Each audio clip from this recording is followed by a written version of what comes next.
Bagian ketiga dari pemberontakan yang mengatasnamakan ingin mengubah ideologi bangsa Indonesia di dalam hal ini adalah pemberontakan yang kita kenal dengan namanya Gerakan PKI 30 September 1965 atau sering disebutnya itu adalah G30S Strip PKI.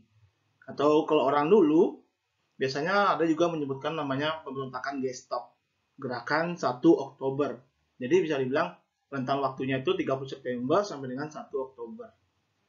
Nah, bagaimana latar belakang kemudian pemberontakan itu terjadi, siapa saja tokoh-tokohnya, dan juga penumpasan oleh pemerintah, serta juga dampak yang terjadi bagi pemerintahan Soekarno waktu itu, karena memang bisa dibilang pemberontakan ini memberikan dampak yang cukup besar atau pengaruh yang cukup besar bagi pemerintahan Presiden Soekarno waktu itu. Ya, jadi mari kita lihat bersama-sama. Jadi dimulainya itu adalah bagaimana latar belakang peristiwa pemberontakan itu terjadi. Jadi tahun 65 waktu itu bisa dibilang PKI juga sudah mulai tumbuh kembali.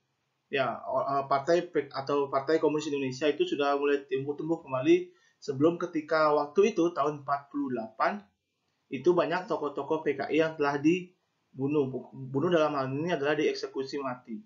Nah, kenapa PKI bisa timbul lagi dalam hal ini? Karena di sini PKI mendapat dukungan penuh juga dari pemerintahan Presiden Soekarno waktu itu. Ya, satu sisi pada tahun 65 kita tahu bahwa Indonesia sedang bergejolak dengan PBB. Ya, masalah Malaysia waktu itu. Nanti kalau kalian tahu tahun 66 kita sempat keluar tahun sebelum tahun 65 kita sempat keluar menjadi anggota PBB. Nanti ketika Presiden Soeharto menjabat kembali lagi masuk kembali menjadi anggota PBB. Nah, gejolak yang terjadi di Indonesia itulah dipakai oleh PKI untuk mengambil kesempatan. Ya, jadi waktu itu PKI, tetapi di sini cara bermainnya itu lebih cantik dibandingkan dengan cara bermain yang dilakukan PKI waktu tahun 1948. Ya, jadi caranya itu dia masuk menyusupi di dalam tubuh pemerintahan Presiden Soekarno.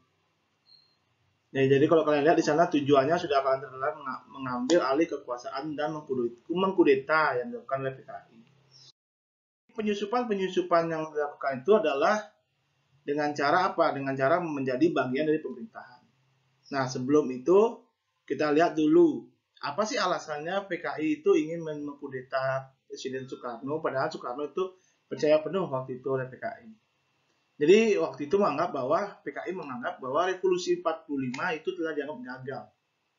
Ya, jadi tahun kemerdekaan kita waktu itu dianggap telah gagal oleh PKI karena masih kita tetap di bawah bayang-bayang dari negara-negara Eropa.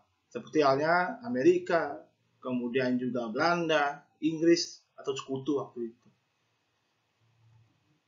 Kemudian, dalam perkembangannya, jadi ketika tahun 55 PKI muncul kembali, tadi saya sudah sampaikan kepada kalian, disinilah bermain cantiknya PKI waktu itu. Dimulai dari tahun 55, ketika pemilihan umum pertama kali di Indonesia dilaksanakan, organisasi massa atau Partai Komunis Indonesia itu muncul ketika pemilu. Nah, di pemilu itu PKI menjadi satu dari 3 partai pemenang pemilu. Ya, kalau bisa dibilang jumlahnya itu lebihlah di atas 50%. Jadi, di antara sekian banyak partai yang ikut berpartisipasi, PKI menjadi 3 besar. Nah, otomatis inilah yang juga cara PKI untuk menyusupi di dalam pemerintahan.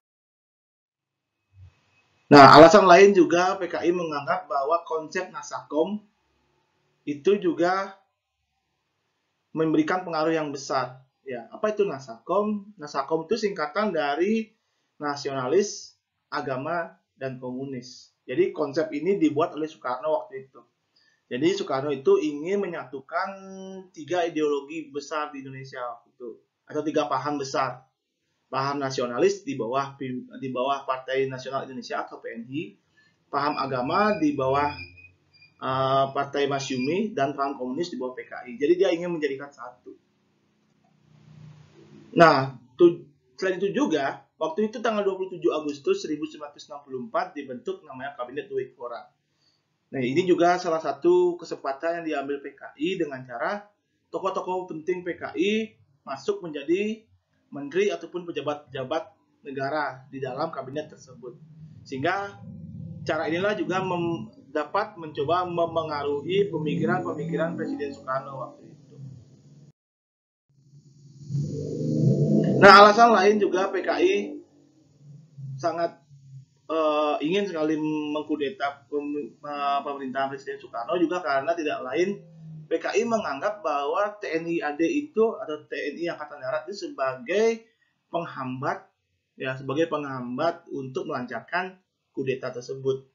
Ya, jadi waktu itu akhirnya apa yang dilakukan PKI untuk menghadapi TNI AD, jadi untuk melawan TNI AD, PKI mencoba untuk memprovokasi antara pemerintah dengan TNI AD. Dengan cara pertama, TNI mencoba memprovokasi dengan adanya isu Dewan Jenderal. Apa itu isu Dewan Jenderal? Isu Dewan Jenderal itu bisa dibilang sebuah berita yang ada berita miring, ada yang menyatakan bahwa jenderal-jenderal di kubu TNI AD itu akan mengkudeta Presiden Soekarno. Ya, itulah caranya dia memprovokasi dalam hal ini. Kemudian juga selain dengan menyiarkan isu Dewan Jenderal, PKI juga mengeluarkan yang namanya isu dokumen Gilchrist. Jadi dokumen Gilchrist itu adalah sebuah dokumen, kalian bisa lihat di foto di sampingnya, itu dokumen yang dibuat oleh wartawan dari Amerika yang menyatakan bahwa ada sangkut pautnya Amerika ingin mencoba mengganti posisi atau mengkudeta posisi Presiden Soekarno waktu itu. Ya, inilah yang menjadi cara juga PKI untuk mencoba menjatuhkan pemerintahan di dalamnya. Nah, pemberontakan yang di PKI dilaksanakan dimulai bisa dibilang pada tanggal 30 September, bahkan sebelum itu juga sampai dengan tanggal 1 Oktober. Ya, jadi PKI melaksanakan aksi kudetanya pada tanggal 1 Oktober atau sebelum hari itu juga bisa dibilang terjadi. Di bawah pimpinan Letkol Untung, ya jadi PKI mencoba untuk menculik beberapa perwira-perwira TNI AD, perwira-perwira penting. Siapa saja perwira-perwira penting tersebut? Nanti di slide berikutnya kalian lihat fotonya atau kalian bisa lihat di buku paket kalian di sana. Nah, jadi perwira TNI AD inilah dianggap sebagai penghalang untuk mencapai tujuannya. Jadi supaya penghalangnya itu bebas, diculiklah para perwira tersebut. Ya. Nah, ketika penculikan itu terjadi pada malam hari, para perwira tersebut kemudian dibunuh, kemudian jenazahnya itu dikubur dalam sebuah lubang yang kita kenal dengan namanya lubang buaya di daerah Jakarta Pusat kalau masalah saya. Gini, kalau kalian pernah main ke sana atau pernah berwisata ke sana, kalian bisa masih ada museumnya di sana. Nah, pemberontakan G30S ini juga sendiri tidak hanya terjadi di daerah Jakarta saja, tetapi juga merembet sampai ke wilayah Yogyakarta. Nah, jadi ini foto-foto yang tadi saya sampaikan, beberapa tokoh-tokoh penting perwira-perwira TNI AD waktu itu. Sebenarnya Nasution juga menjadi salah satu sasarannya, tetapi di sini anak dari Nasution yang bernama Ade Irma Nasution malah yang menjadi korban, bukan ayahnya. Itulah juga suatu peristiwa kelam juga di mana seorang anak kecil menjadi sasaran korban dari peristiwa tersebut. Tindakan apa yang dilakukan pemerintah presiden atau pemerintah Indonesia pada waktu itu? Akhirnya Soekarno karena sudah ketahuan belangnya yang dilakukan oleh PKI, kemudian mengutus Panglima Kostrad yang waktu itu dipimpin oleh Mayor Jenderal Soeharto untuk mencoba menumpaskan pemberontakan tersebut. Di hari yang sama, tanggal 1 Oktober 1965, kemudian Soeharto ya memimpin resimen Batalion Angkatan Darat dan juga Batalion Kujang Siliwangi untuk menumpas para pemberontakan dari peristiwa G30S tersebut. Kemudian rentetannya kita bisa lihat 9 Oktober Kolonel Latif sebagai tokoh penculik waktu itu berhasil ditangkap dan juga dihukum mati. Tanggal 11 Oktober Letno Lutu pun berhasil ditangkap di daerah Tegal. Sedangkan pemimpin PKI waktu itu adalah DN Aidit, singkatan dari Dipa Nusantara Aidit, juga berhasil ditangkap dan juga berhasil dihukum mati.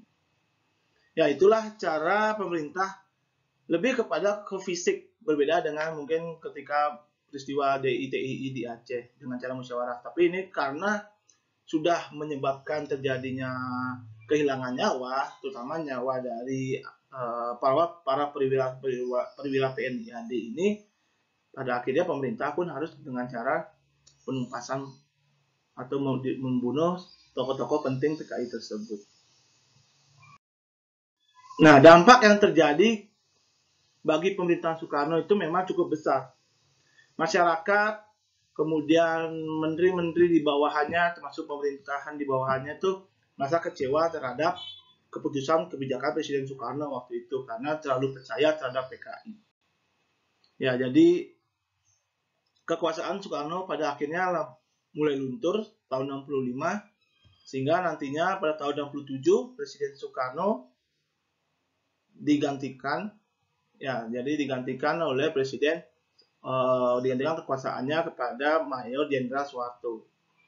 Ya, disinilah perubahan nantinya, awalnya dari masa Orde Lama menjadi Orde Baru.